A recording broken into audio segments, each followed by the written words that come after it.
My story starts here. Um, this is home. It's Portland, Oregon. Anybody been? Anybody been to Portland? All right, that's actually more than I would have expected.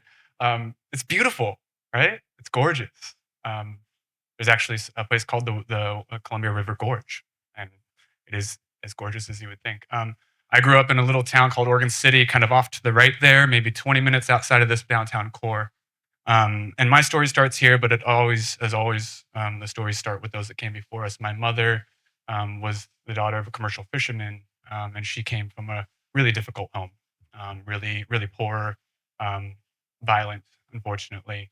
My dad grew up on the east coast of the US and moved west in the 60s, lived on a houseboat in Sausalito, went to Woodstock. These are important because their experience shaped me, right? Their values shaped mine. My mom's experience growing up in poverty, my dad's experience living on communes. It taught me something about justice. It taught me about equality, about fairness, about privilege. So my story starts here, and I think it's always important to acknowledge where we come from. The bullying started when I was 5 years old, um, and it continued until I was in my mid 20s. Um, it was not pleasant. It was hard. I was isolated from my peers. At the time, growing up, my family was struggling. People in my family were struggling with addiction, mental health issues. Again, I share all this not to, engender sympathy or pity, but to say that this is a big part of my story, and who I am today and what I do today is intimately connected to that experience. Um, but I was fortunate to grow up in a community where I had access to mentors, to sport, to coaching, to adults that cared about me, even though they were not my own family. And I also, give a lot of credit to my parents for all their flaws. I never questioned that they loved me. Um, Even today, I talk to my mom almost every day, and she told me this morning how much she loves me and how proud of me she is to be doing what I'm doing today. So I recognize that also has shaped me and shaped the work that I do. It also probably started my interest in coaching and mentoring others, which is a part of my journey into working with youth, which I'll talk about in a bit. Um, I also saw sport as a potential career future, not as an athlete because I'm not that good, but I actually always thought I was going to be a coach, an athletics coach. And when I took a psychology class in high school, I saw the potential that experience had to open up doors, pathways for me to coach. And I think that was part of my interest. Combine that with the fact that I struggled so much socially. I think I was always interested in why people behave the way they do. Right. Um, Found myself at a beautiful university in the Willamette Valley called Willamette University. That's Mill Creek there. And as I said, I studied psychology. And my senior year of my senior year of college, my senior year of university, I had to take an internship. I had to do an internship. Um, and I only remember one presentation. It was the one that I chose, and it was the chaplain from the local. There was a youth correctional facility because we were in the state capital, and he said, "We're looking for mentors for our youth on the drug and alcohol unit." You all just made the connections. Of course, given my experience, given everything that I had experienced up to that point, I thought, well, of course I'm going to do that. That sounds like everything that I'd want to do. And that was a really interesting experience. You know, I remember sitting across from a young man. He was probably 14 years old, a kid from the city, and I asked him to explain to me why he had joined a gang. And he gave me a very thoughtful, thorough response. He talked about growing up without parents, or his dad was in prison, his mom was drugs. Um, some of these guys had jumped his brother, and they came around and said, "Hey, we've got your back. We'll keep you safe. We'll help you get revenge." And this is a 14-year-old kid. And one of the lessons that I learned in that experience was um, that I had been passing a lot of judgment on people's choices, not understanding where they had come from. And I can't hand on heart say that if I had come from the same place, I would have made a different choice. The other thing that I learned in that experience on that working on that unit was sometimes there was not as much distance from me and the other kids as it might seem. While I was allowed to leave, um, they, sometimes the only difference was that they got caught and I didn't. You know, I was silly in high school. I did things I shouldn't have done. I was out late and breaking rules, and you know, uh, they got caught. They were unlucky in some ways, and so that sort of shaped a lot of my worldview. Um, and then coming out of university, it was in that building, the Putnam Center on the right, where I sat down with a student loans officer about a week before I graduated, and was told that I owed about $70,000 in student loans. That's US, so that's 100,000 Australian. Um, and that changed my life pretty quick. Right here, I was full of piss and vinegar, ready to go save the world with my psychology degree, working with youth, and I found myself poor.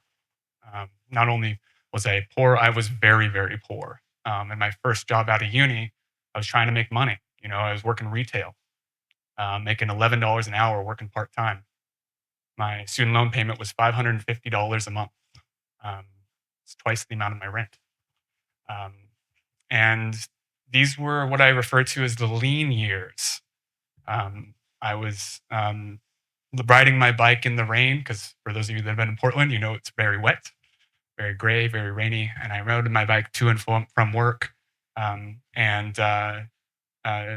was trying to make money because now I had an incentive. I had to pay my bills, and this was the first time I felt that tension between impact and self-sustaining, financial requirements. Um, and I took multiple jobs. I worked in catering. I worked in food service. I worked in bars. I worked wherever I could, mostly around food, so that I could eat.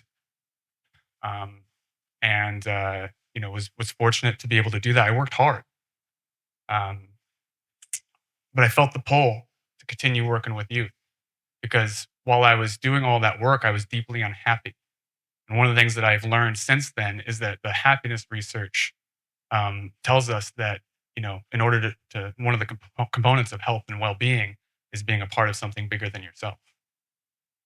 And at that time, while I was had gotten promoted and was able to pay my bills, I was deeply depressed. And so I started working with youth again. I took a job working in AmeriCorps, a volunteer role, helping take youth out into the the country, back country, and doing habitat restoration. It was terrible pay again. I had sacrificed financially again, but I now was feeling more connected. I was feeling happier, more fulfilled. So again, this tension that stuck with me. Um, I I also started working at a adolescent mental health facility. I moved to another city and I worked in a lockdown residential treatment facility. These are kids that were, um, you know, uh, some of the most vulnerable in our population, struggling with everything from eating disorders to psychosis and everything in between you can imagine. Again, deeply meaningful work, deeply fulfilling. I was 23 years old and I was in this facility supporting these kids, but I wasn't making enough money. So I would hop on my bike after a shift and I'd ride 2 miles into the town. I was living in a college town at the time. And I'd go work at the brewery and I'd sling beer and pizza and I'd make the same minimum wage, but I'd walk home with $100 in tips in my pocket. And that was when I learned that society does not systematically value supporting the most vulnerable in our people amongst us in the same way that it values pleasure and entertainment. Again, lessons I learned from my experience working in impact. Um, I moved to Seattle when I was 25, and I had this dual background in food service and working with youth impact. Um, and I remember going through that job search and not knowing how to synthesize that, not knowing what story I was going to tell about myself to a potential employer. Um, Fortunately, came across Fair Start. Um, Fair Start is a culinary job training program in Seattle uh, with programs for youth and adults. They operate restaurants, cafes, catering. They have contracts with for meals to schools and shelters, and that's when I was able to merge the two. I told them I would do anything. I would wait their tables. I'd clean their toilets. I just wanted to work there. And I started as a server in the restaurant. Um, they quickly offered me a job running the catering program, which was a shit job that I did not want. It was the worst job in the organization. It long days, inconsistent hours, um, but I took the job. I did the job that nobody wanted to do um, because I recognized that it was an opportunity.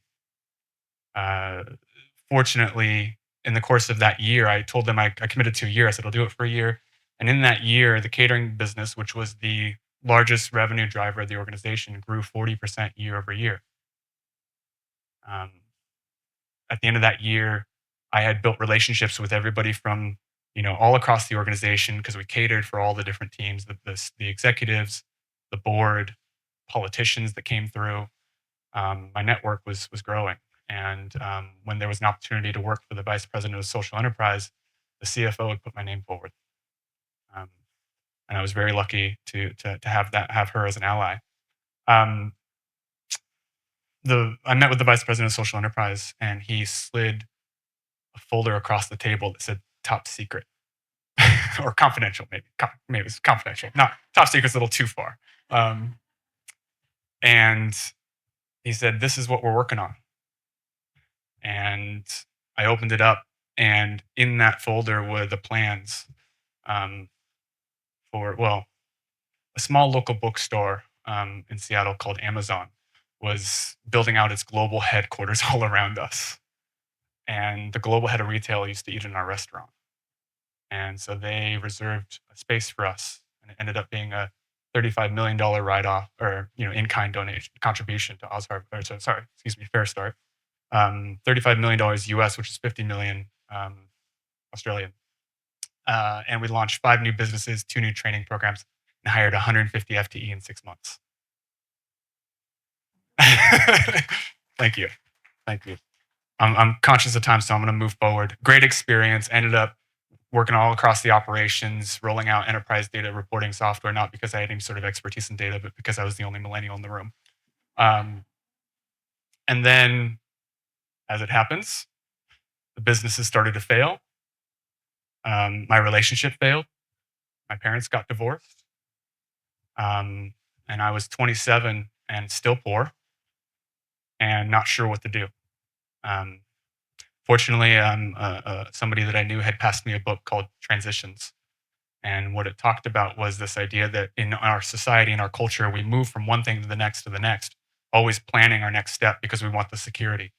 But the thesis of the book was that it's the in-between space where you have the opportunity to grieve what you've just lost and get creative about what's going to come next. And even when it's a good thing, even if you're getting married, maybe you're losing some independence. You get promoted, maybe you're losing the opportunity. You're taking on more responsibility, so you're losing some freedom. And so his view was that you have to, when you transition, give yourself space, which is what I did. I moved to Hawaii. My dad and half brother lived there. My half brother is a chef. I worked in his restaurant, and I lived at that hostel, actually, my Hawaii hostel, right across the street from the beach for 3 months, and built amazing friendships, met travelers from all over the world. And that's when my oldest half brother got in touch. He said he heard about the data work that I was doing for that nonprofit in Seattle, and he heard that I wanted to travel and live abroad. And did I know that he had started a data engineering firm in Sydney almost 20 years ago? I said, no, because I would have called you. They said, why not come to Sydney? So I packed my bags and got on a plane to Sydney and landed January 2020. Yep, yep, yep, yep. So that's why I have an engineering degree, because the only pathway for me to stay in Sydney and work with my brother was to go back to school and study engineering. So that's what I did. And the only point I want to make on this is, in terms of my impact work, I was now in the private sector, and I didn't have that connection to impact. The agreement that I made with my brothers that said, yes, I will come help you build your data engineering firm, and I want to figure out how to leverage it for social impact. So when I finished my master's degree and we landed the biggest deal in company history, and you know grew the company from 10 employees to 30, I went back to him and said, "Okay, bud, we had a deal. The Social Enterprise World Forum is coming up in Brisbane, and I want to go." And so off I went, and I started going to the local social enterprise community meetups, and I started putting my hand up to volunteer. They said they needed help, and this is the other point I want to make and share with you all, is that sometimes getting involved, building community is a skill. Building community is a skill that can be learned, it can be practiced. That's something I learned in Seattle, which is notoriously unfriendly, and Sydney, which is notoriously cliquey. No offense to any Sydney siders. And so, what I learned to do was to put my hand up and say, how do I get involved? How do I help? How do I become a part of this community? And more often than not, those opportunities will make themselves available. So if you're somebody who's feeling like they're not connected to something bigger than themselves right now, I encourage you to look around you and figure out where can you put your hand up and just help. And that coincidentally uh, led me here, working at Oz Harvest Ventures, because I started running the meetups at the Social Enterprise Council, and one of the panelists of the meetup that I was on was Louise Tran, who's now the head of Oz Harvest Ventures, my now boss. And I had spent 4.5 years working for my brother, doing marketing and business development. And when I was ready to leave, it was my last day, Friday morning, 8:30 in the morning. And my plan was to follow that pattern again of taking time off, transition, see what comes, maybe take 6 months, maybe something contract, part time, something business development, and maybe in the social enterprise community. And Friday morning at 8:30 in the morning, I got a text from my friend Luis, and it said, "Hey, we've just posted some positions at Ventures. If you know anybody that's interested." I looked at it, and it was a part-time, 6-month business development contract working for a new social enterprise. And that's what I'm doing today. So if I can just, hopefully that's my story. What I wanted to share with you all is not necessarily what we're doing at All Harvest Ventures. Happy to talk about that. Happy to share that with you. But again, my view is we often conflate that identity and behavior. We think that our identity follows our behavior, and it's the other way around. Our behavior follows our identity. And so by connecting to our story, by talking about where we come from and our core values, it reflects your sense of yourself. And that's where I found my purpose.